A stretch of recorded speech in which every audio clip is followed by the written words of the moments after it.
Speak sponsored by rxcardclub.com.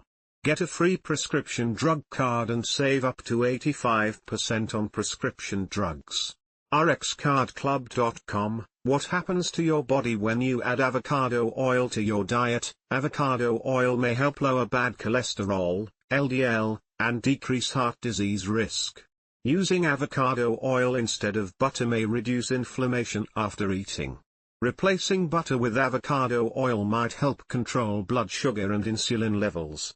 Avocado oil is a healthy cooking oil that contains a mix of saturated, monounsaturated, and polyunsaturated fats. Avocado oil can be used in salad dressings, for roasting vegetables, and in baking as a substitute for other oils. While generally safe, people with avocado allergies or taking blood thinners should consult their healthcare provider before using avocado oil regularly. rxcardclub.com.